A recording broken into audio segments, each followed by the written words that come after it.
에베소서 2장 11절로 22절 말씀입니다. 자, 한 절씩 서로 교독하시겠습니다. 제가 먼저 11절 받들겠습니다.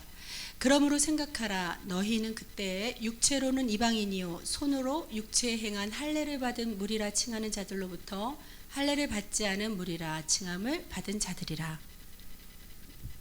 그때 너희는 그리스도 밖에 있었고 이스라엘 나라 밖에 사람이라. 약속의 언약들에 대하여 외인이요 세상에서 소망이 없고 하나님도 없는 자이더니 이제는 전에 멀리 있던 너희가 그리스도 예수 안에서 그리스도의 피로 가까워졌느니라.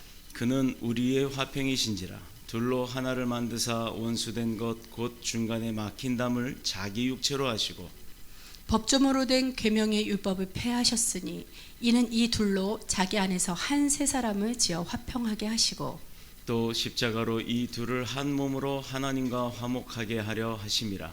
원수된 것을 십자가로 소멸하시고 또 오셔서 먼데 있는 너희에게 평안을 전하시고 가까운 데 있는 자들에게 평안을 전하셨으니 이는 그로 말미암아 우리 둘이 한 성령 안에서 아버지께 나아감을 얻게 하려 하심이라. 그러므로 이제부터 너희는 외인도 아니요 나그네도 아니요 오직 성도들과 동일한 시민이요 하나님의 권속이라. 너희는 사도들과 선지자들의 터 위에 세우심을 입은 자라. 그리스도 예수께서 친히 모퉁이 돌이 되셨느니라. 그의 안에서 건물마다 서로 연결하여 주 안에서 성전이 되어가고 함께 하십니다. 너희도 성령 안에서 하나님이 거하실 처소가 되기 위하여 그리스도 예수 안에서 함께 지어져 가느니라. 아멘. 그날은 주의 영이 임하여 큰 부흥이 땅 위에 일어나리라. 모든 영혼 깨어 일어날 때 주 예수를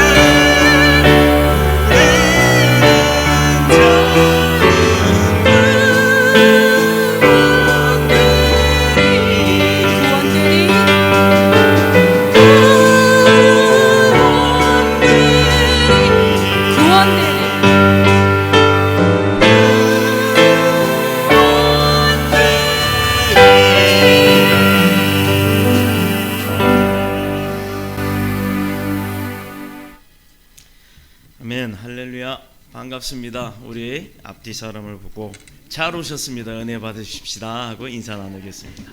오늘 성경 본문의 말씀을 가지고 나눌 은혜의 제목은 뉴페이스가 오늘 교회 많이 오신 것처럼 새 사람이 되었습니다 라고 하는 말씀의 제목으로 함께 은혜를 나누도록 하겠습니다. 얼마 전이죠?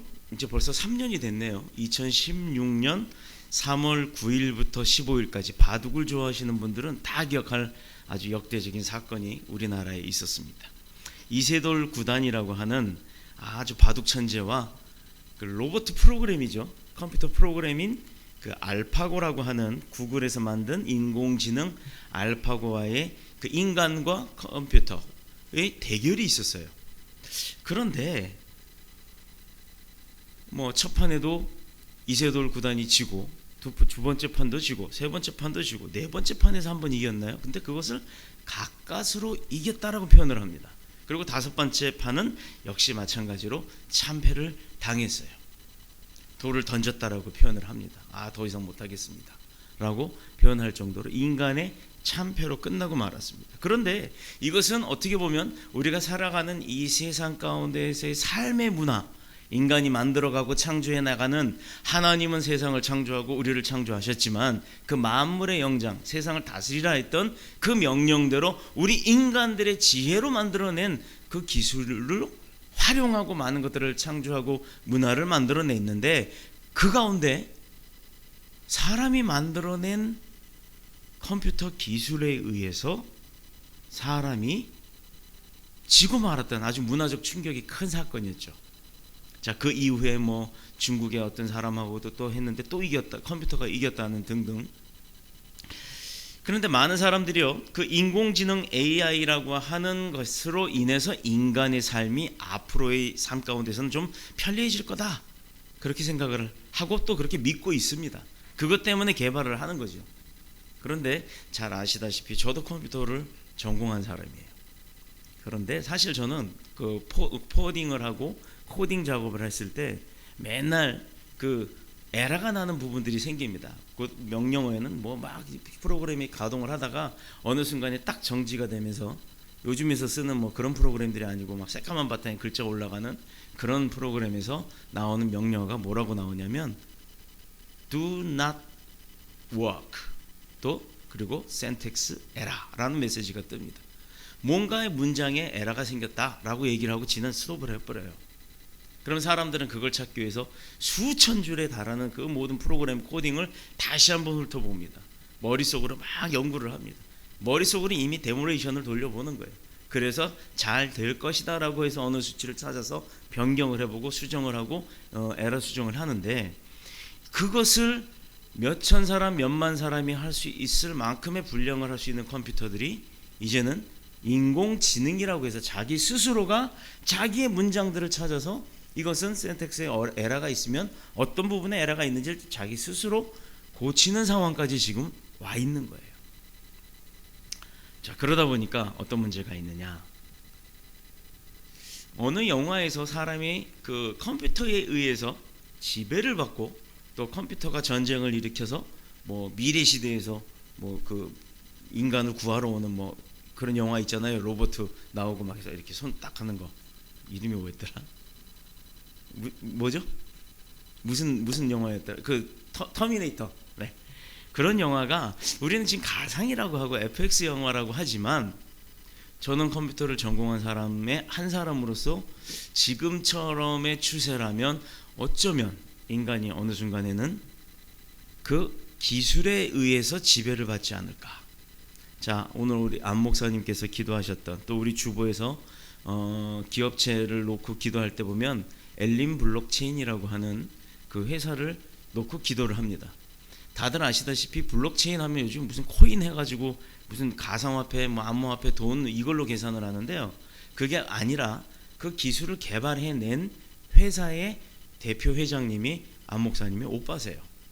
그런데 그분이 무엇을 추구를 하느냐? 그분 회사에서 지금 기술진이 연구하는 거는요, 홈 오토메이션뿐만 아니라 요즘 자동차가 그 자율주행을 하듯이 앞으로는 거기에다도 블록체인 기술이 접목이 되면 내가 목적지만 입력을 해놓으면 차에서 자는 거예요. 이제 핸들이 필요가 없는 시대가 올 거라는 겁니다. 차가 알아서 갑니다. 근데 많은 조건들이 있죠. 사람들이 운전하다가 신호 다 안 지키는 사람들 얼마나 많아요. 그러나 기계는 신호를 지킨다는 거죠. 근데 안 지키는 사람들로 인해서 사고 위험성이 지금 너무 많아요. 근데 그것까지도 블록체인 기술이 접목이 되면 사람이 운전을 하든 기계가 운전을 하든 그 블록체인 기술로 차와 차 사이의 암호화 코드가 어느 목적지까지 서로 사고 안 나게끔 똑같은 속력으로 비켜주기도 하고 집어넣어주기도 하고 이렇게 갈 수 있는 시대를 만들고자 노력해서 그걸 지금 개발하고 있어요. 불가능한 게 아니랍니다. 엄청나게 지금 빠르게 진보하고 있는 기술이랍니다. 이거 기술이 개발이 되면 어떤 일이 벌어지느냐? 전 세계 모든 자동차 회사들이 그 기술을 사가는 거예요. 그걸 놓고 기도하는 중입니다. 연구소도 아주 비밀리에 숨겨져 있어요. 제가 한번 가봤는데 찾아가기도 힘듭니다. 산속에 건물 하나 딱 넣어놓고 그 안에서 연구를 하고 있습니다. 직원들도 다 알 수 없는 정도로 그렇게 비밀리에 그 일들을 진행하고 있어요. 그런데 그 일을 어떻게 해서 하나님이 하게 하셨느냐? 그건 저도 모르죠. 자, 각설하고, 요즘은 병원에서도요, 그 환자의 데이터를 가지고 이 인공지능이라는 걸 가지고는 데이터를 대조해보면 의사들도 찾지 못하는 질병의 원인을 찾고 수술을 해서 성공을 하기까지 이르렀다고 합니다.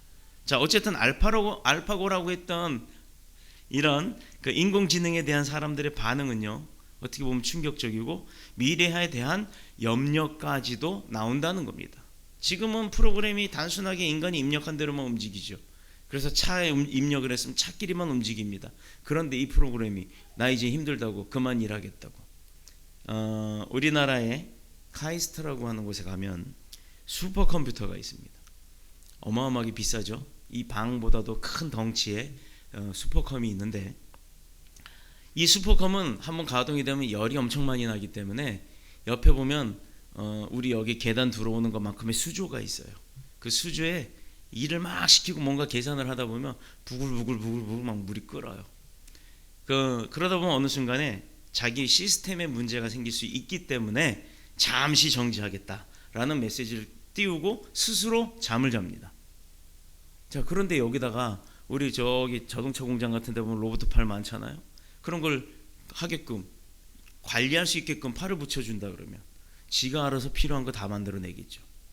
이런 시대가 올 수 있다라는 것 때문에 AI를 개발하는 한편 AI를 통제하는 기술을 더 빠르게 진보시켜가면서 연구를 하고 있다고 합니다.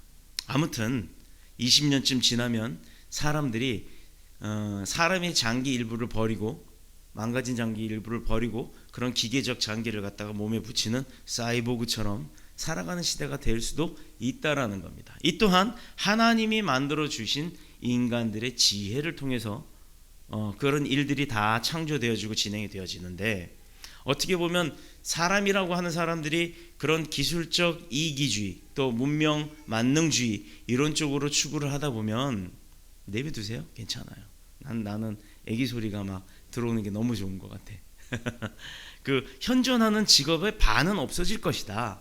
그렇다면 사람이 일을 하지 않고 편해지는 반면에 기계가 일을 하면 편해지는 반면에 사람에게는요 경제적 어려움이 올 수 있다라는 이런 이야기들이 지금 경제학자들 사이에서는 나오게 됩니다. 자, 이런 시대를 내다보면 우리가 하나님이 태초에 인간을 창조했던 그 만물의 영장으로서 살아남기 위해서는 그럼 어떻게 해야 되느냐?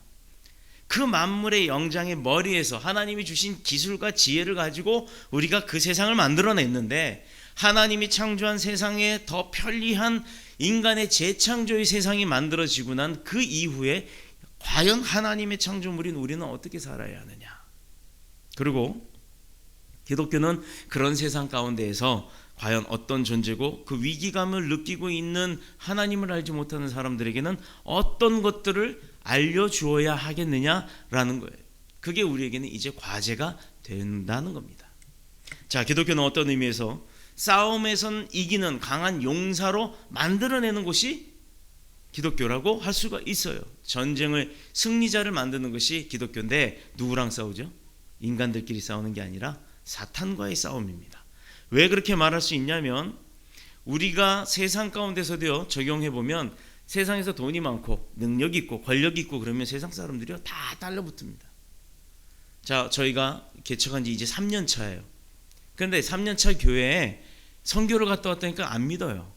3년 차 교회, 지하교회가 이렇게 이뻐요 라고 해도 안 믿습니다. 교회가 어디예요? 주안팔동에 있는 어느 건물의 지하에 있습니다 라고 하면 다들 생각하시기를 냄새나는, 쾌쾌하게 냄새나는 습한, 그리고 커튼 그거 이렇게 막 쳐놓고 십자가 하나 딸랑 걸어놓고 예배드리는 그런 곳이라고 스스로 판단을 합니다. 그래서요 제가 사진을 찍어놓은 게 있어요. 핸드폰에 갖고 다니면서 우리 교회가 이렇습니다 하고 보여주면 다들 놀랍니다. 심지어 들어와 보신 분들은 다 그걸 느껴요. 여기가 지하가 맞나 그래요. 제가 한때는 여기다가 그 창문처럼 만들어서 그 조명도 켜고 그렇게 해서 밖에서 햇볕 들어오는 것처럼 그렇게 만들 계획도 갖고 있었어요. 자, 왜 그러느냐? 인간들은 고정관념이라는 걸 갖고 살기 때문에 그렇다는 거예요. 모든 것이 세상 가운데서 내가 약하게 느껴지면, 세상에서 내가 없어 보이면 사람들은 나를 무시하거나 공격한다, 또는 내 것을 빼앗아간다 라고 하고 사는 게, 그게 바로 세상 가운데 사는 사람들의 현실이기 때문입니다. 우리가 기독교인이라고 추구하는 어떤 공상을 추구하는 건 아니죠. 그러나 눈에 보이지 않는 현실을 찾다 보니까 눈에 보이는 현실 속에 사는 세상 사람들은 눈에 보이지 않는 것을 추구하는 사람들에게 공상가라고 표현을 합니다. 즉 나를 해롭게 하는 것 가운데에서 사는 사람들은 그 해로운 것들을 헤쳐나가기 위해서 어떤 일들을 하고 결과를 내고 사는데, 나도 한번 안아보고 싶어요. 좀 그런 세상이 좀 오면 좋지 않을까요? 목사님이 안고서 설교하고 그런 세상. 아무튼 우리가 살아가는 세상과는 조금 동떨어지게 보는 것이 세상 사람들이 보는 크리스찬들의 모습인 겁니다. 그런데 왜 그렇게 얘기를 하냐면 크리스찬으로서의 사는 삶이 세상의 사람들과도 똑같고 또 교회 안에서도 똑같기 때문이에요. 그러니 뭐 내가 믿고 사는 거나 안 믿고 사는 거나 무슨 의미가 있어? 똑같네. 너네도 똑같고 나도 똑같고 이런 생각들을 세상 사람들이 종종 갖고 산다는 겁니다. 자, 그렇다면 우리가 어떻게 어디에 강해야 하고 또 우리는 무엇을 이기며 살아야 합니까?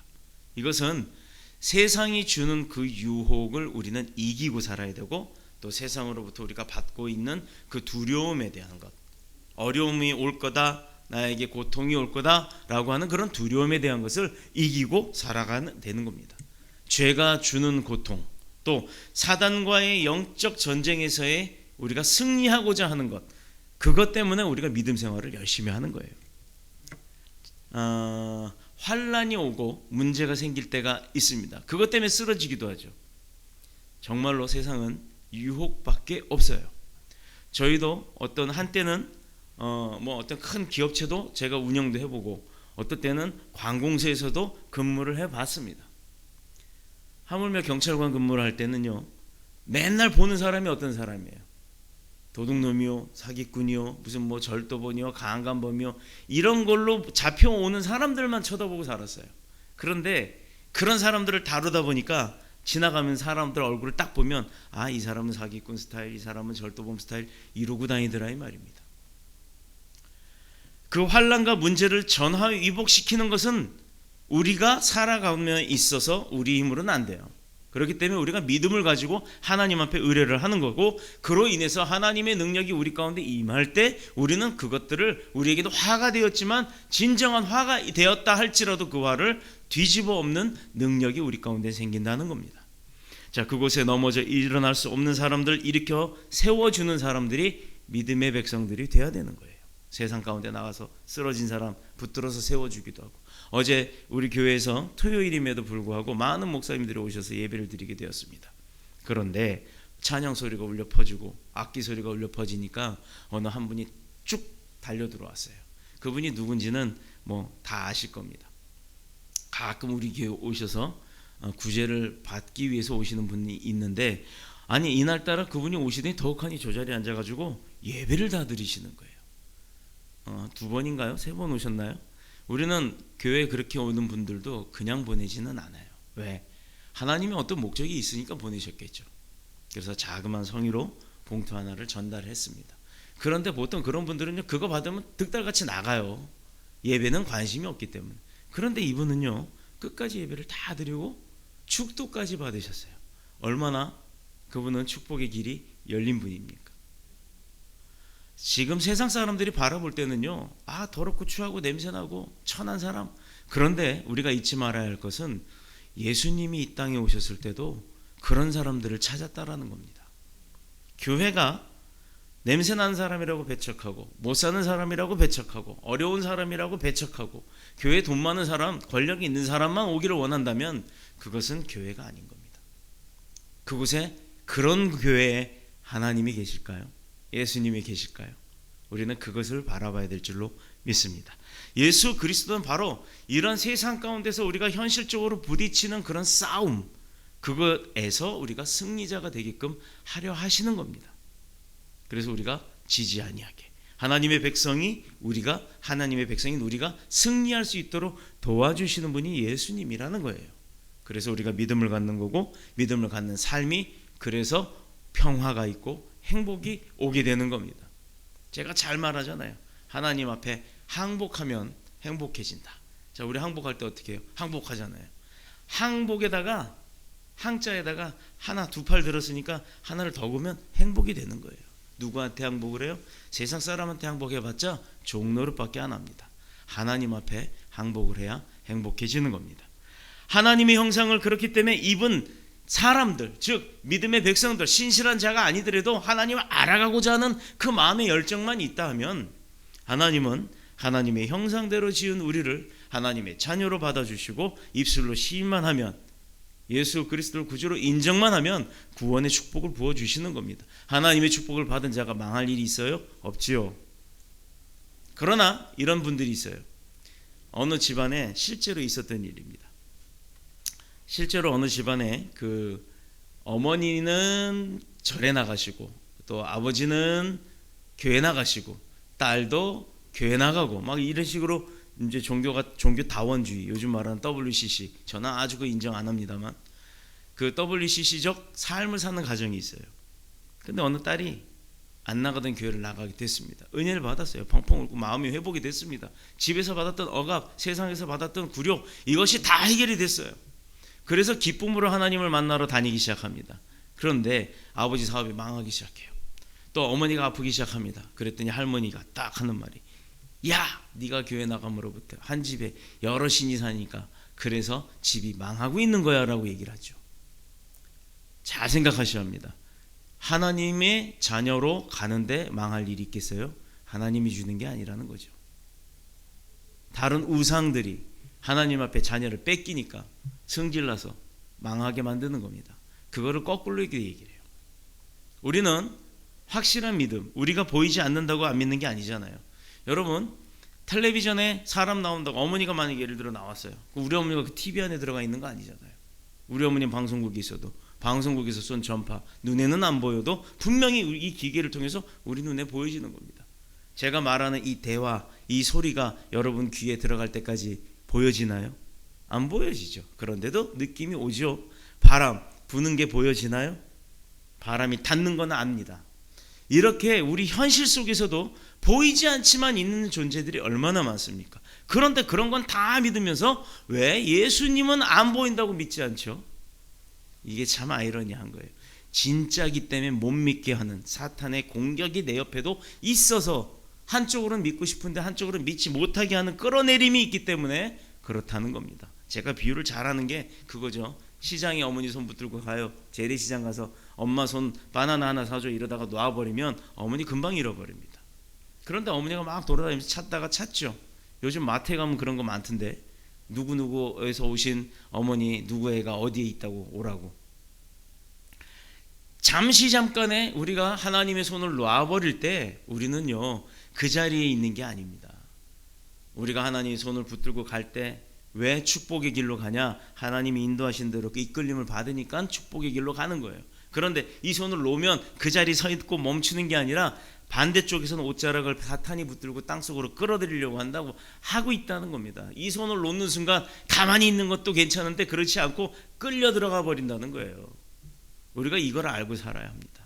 그래서 늘 말씀 붙들고 살고 하나님 앞에 기도하면서 매달리는 겁니다. 목사인 저도 늘 매달릴 수밖에 없는 게 무엇이냐? 저희들에게는 영적 존재감에 대한 어떤 사명이 있잖아요. 근데 그 사명을 하나님이 손 붙들지 못하면 목사랍시고 능력이 있어가지고 하는 게 아니에요. 어느 목사님이 안수해서 병이 났다? 그 목사님이 대단하다? 그 교회가 대단하다? 아니죠. 그 교회나 그 목사님을 사용하시는 하나님이 대단하신 겁니다. 우리가 그것을 착각하지 않고 살아야 될 지혜가 우리 가운데도 있어야 될 줄로 믿습니다. 오늘 본문을 보면 그러므로 생각하라 라고 하는 말씀으로 시작을 해요. 무엇을 생각하라는 얘기죠? 현대인들은요 요즘 더더욱이 생각 안 해요. 요즘에 이거 있잖아요. 이거 누구나 들고 다니는 휴대컴퓨터, 이거 핸드폰, 모바일폰, 스마트폰, 스마트폰, 그걸 다 보고 다녀요. 요즘은 그 스몬비라 그래요? 뭐라 그래요? 그 이러고 다니는 사람들 가다가 전봇대도 부딪히고 차에도 부딪히고.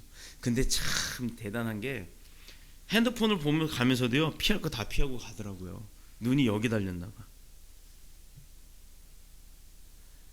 현대인들이 그런 문명의 이기로 인해서 점점 생각을 안 하고, 두 번째로 안타까운 것은 서점이 망해가고 있다라는 겁니다. 대한민국의 큰 서점들이 지금 점점 없어지고 있어요. 출판사도 없어집니다. 자, 이제 기록이 전산화가 돼요. 여러분 아마 우리 황 집사님 같은 경우는 앨범이라는 게 있죠. 옛날 애기들 사진들 다 꼽아놓은. 우리 세대는 아마 그럴 거예요. 찍어서 현상을 하는 게 목적입니다. 근데 요즘 젊은 세대는 현상해요? 기념사진이나 현상하지 보통 스마트폰에 저장. 그런데 폰이 고장나거나 하드디스크가 고장나든가 하면 그 모든 자료는 다 어떻게 돼요? 날아가 버리는 겁니다. 백업이 되질 않죠.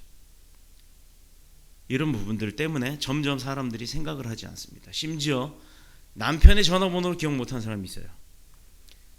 집에 전화 좀 해봐. 핸드폰이 없으니까 집에 전화하려는데 번호가 생각이 안 나요. 저도 그럴 때가 있었습니다. 집 전화번호가 뭐였지? 이럴 때가 있더라고요. 왜? 1번 꾹 누르면 그냥 가니까. 늘 하던 대로 습관적으로 일하고 먹고 마시고 저녁에 집에 들어오면 자고. 우리 이거 우스갯소리 있잖아요. 어는 밥도 자자. 이거 경상도 남자들 3마디. 텔레비전을 잠깐 보다가 아니면 잠자리에서도 핸드폰을 보다가 잠이 듭니다. 대부분의 사람들의 삶의 패턴이 조금 뭔가 생각을 하게끔 하는 패턴들이 아니라는 거예요. 물론 저도 그럴 때가 많습니다. 그러다 보니 내가 누구며 지금 무엇을 위해 살고 내가 어디로 가고 있고 왜 사는지조차의 목적이 없다라는 거예요. 그냥 사니까. 내일을 위해서가 아니라 지금 사니까. 내일 또 일어나면 회사를 가야 하니까. 돈을 벌어야 먹고 사니까. 이게 목적이 되더라 이 말입니다.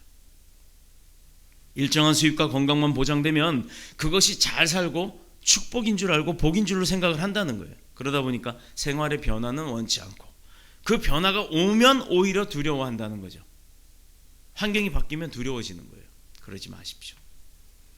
우리에게는 부모님이 늘 계신 것처럼 자녀에게 부모님이 있고 부모에게는 자녀가 있고 형제 자매가 있듯이 늘 우리에게는 하나님이 계시다는 것, 그것을 잊지 마시길 축복합니다.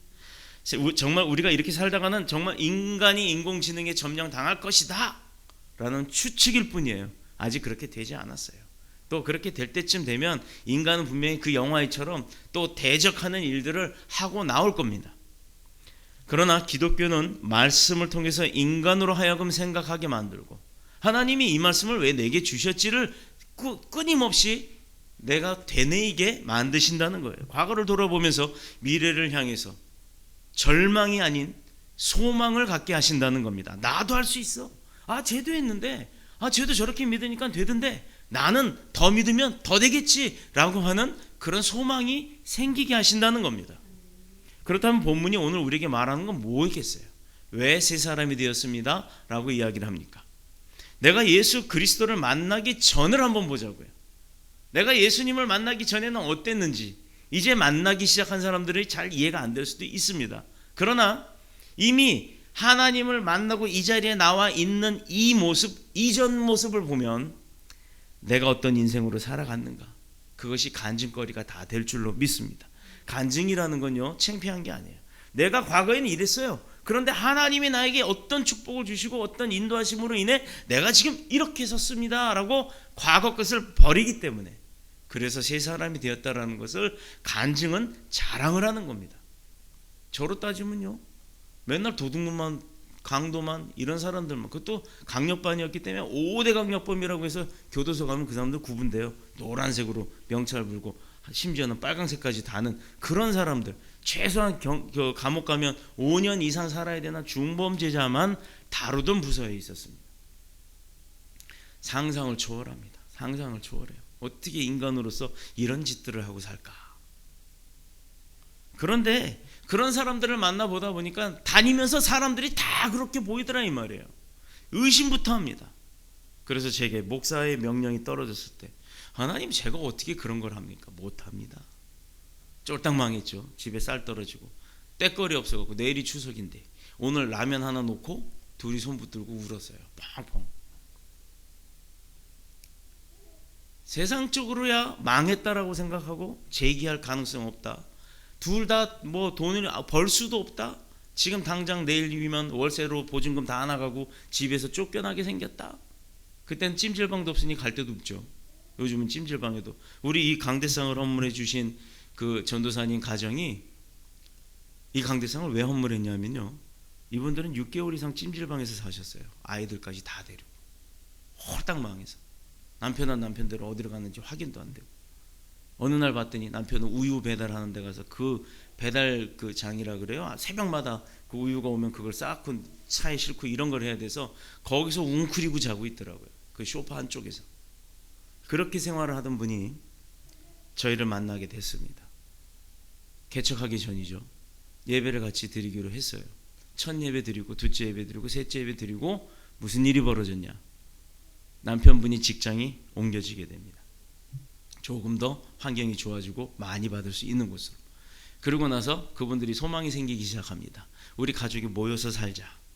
그냥 월세방이라도 하나 있었으면 좋겠습니다. 기도 제목이 올라옵니다. 목사님 기도해 주세요. 교회 가까운 곳에 이사하게 해주세요. 그게 소원입니다.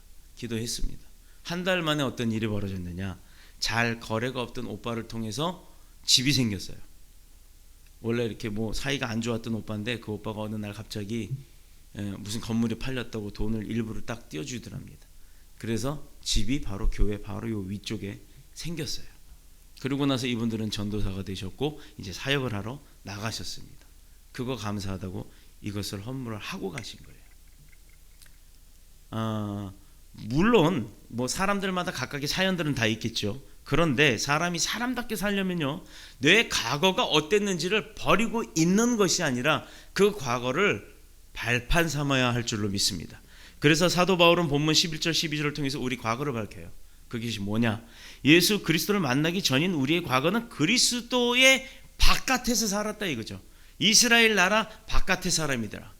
그러니까 예를 들어 선택되었던 하나님으로부터 선택되었던 이스라엘 민족이 아닌 사람으로 살았다. 언약도 소망도 하나님도 없는 그런 존재였다. 한마디로 말해선 과거에 우리는 형편없이 사는 사람들이었다. 그래서 우리가 그렇게 어려웠던 거다. 하나님은요 우리에게도 시험을 주십니다. 어떤 시험이냐? 우리가 학교 다닐 때 시험 보죠? 왜 봐요? 진급하기 위해서 보는 거잖아요. 성적을 증명받고 공부했던 거 인정받고 그러고서 그 공부한 것보다 더 다른 것을 공부하기 위해서 한 단계 올라가기 위해서 시험을 보는 겁니다. 고등학교 때, 대학교 때. 하나님은 우리에게 그런 테스트를 하시는 거예요. 템테이션이 아닙니다. 테스트입니다. 하나님은 우리에게 능히 이기지 못할 시험을 주시는 분이 아니에요. 이길 수 있는 시험을 주시는 거예요. 그런데 거기서 좌절을 해요. 나 이거 못해 이러고 포기합니다. 그러면 어떻게 되느냐? 그 자리에 머물러요.